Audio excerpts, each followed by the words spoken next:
ពលរដ្ឋខ្មែរជិត 4,000 នាក់មិនទាន់អាចវិលទៅផ្ទះគណៈក្រុមអ្នកសង្កេតការណ៍អាស៊ានពិនិត្យទីតាំងទូកុងតឺន័រថៃនៅបន្ទាយមានជ័យ ខេត្តបន្ទាយមានជ័យ ពលរដ្ឋស៊ីវិលកម្ពុជាជិត 4,000 នាក់ ក្នុងនោះមានកុមារជាង 1,000 នាក់នៅតែមិនទាន់អាចវិលត្រឡប់ទៅលំនៅឋានរបស់ខ្លួនក្នុងខេត្តបន្ទាយមានជ័យបាននៅឡើយ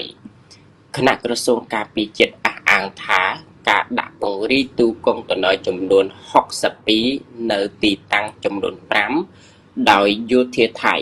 បានរារាំងការវិលត្រឡប់របស់ពួកគេ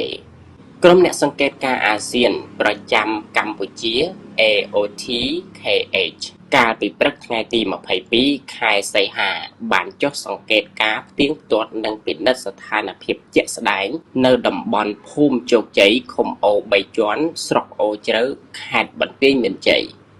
យោងតាមសេចក្តីប្រកាសព័ត៌មានរបស់ក្រសួងការពារជាតិ ក្រុមអ្នកសម្របសម្រួលកម្ពុជា CLG បានសម្របសម្រួលដំណើរចុះពិនិត្យនេះនៅវេលាម៉ោង 8:32 នាទីព្រឹក ដោយក្រុម AOTKH ដឹកនាំដោយប្រធានបេសកកម្មមកពីប្រទេសហ្វីលីពីន ក្រសួងបានឲ្យដឹងថា ក្រុមអ្នកសង្កេតការណ៍បានពិនិត្យទីតាំងចំនួន 5 ដែលមានទូកុងតឺន័រសរុប 62 ខណៈកម្ពុជាចាត់ទុកការដាក់ពង្រាយទាំងនោះរបស់យោធាថៃថាជាការកាន់កាប់ដោយខុសច្បាប់នៅលើដែនអធិបតេយ្យរបស់កម្ពុជា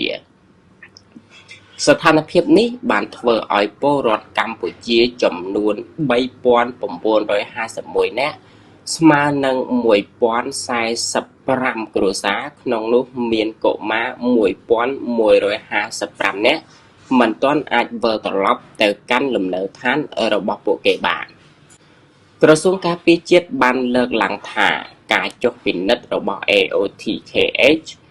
និងស្ថានភាពរបស់ពលរដ្ឋដែលនៅតែមិនទាន់អាចវិលទៅផ្ទះបានបង្ហាញពីភាពចាំបាច់ជាបន្ទាន់សម្រាប់គណៈកម្មការចម្រុះខណ្ឌសីមា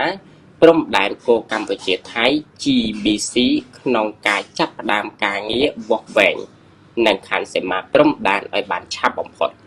ការទាមទារនេះត្រូវបានភ្ជាប់ទៅនឹងចំណុចទី 4 នៃសេចក្តីប្រកាសរួមនៃកិច្ចប្រជុំពិសេសលើកទី 3 របស់គណៈកម្មាធិការព្រំដែនទូទៅកម្ពុជាថៃ GBC កាលពីថ្ងៃទី 27 ខែធ្នូឆ្នាំ 2025 តាមចំណុចនេះ ភាគីទាំងពីរបានឯកភាពអនុញ្ញាតឲ្យប្រជាពលរដ្ឋដែលរស់នៅតាមតំបន់ព្រំដែនរងផលប៉ះពាល់អាចវិលត្រឡប់ទៅផ្ទះនិងប្រកបរបរចិញ្ចឹមជីវិតជាប្រក្រតីឡើងវិញឲ្យបានឆាប់បំផុតដោយគ្មានការរារាំងនិងប្រកបដោយសុវត្ថិភាពនិងកិត្តិយស ក្រសួងបានបញ្ជាក់ជាថ្មីថាកម្ពុជាប្រកាន់ជំហរម៉ឺងម៉ាត់ក្នុងការការពារខ្សែព្រំដែនអន្តរជាតិកម្ពុជាថៃដោយផ្អែកលើគោលការណ៍ច្បាប់អន្តរជាតិរួមទាំងគោលការណ៍ខ្សែព្រំដែនមិនកែប្រែ Uti Possidetis Juris អនុសញ្ញានិងសន្ធិសញ្ញាបារាំងសៀមផែនទីនិងកំណត់ហេតុបោះបង្គោលព្រំដែនព្រមទាំងកិច្ចព្រមព្រៀងនិងឯកសារដែលភាគីទាំងពីរបានឯកភាពកណ្ដងមក ក្រសួងបានសង្កត់ធ្ងន់ថាកម្ពុជា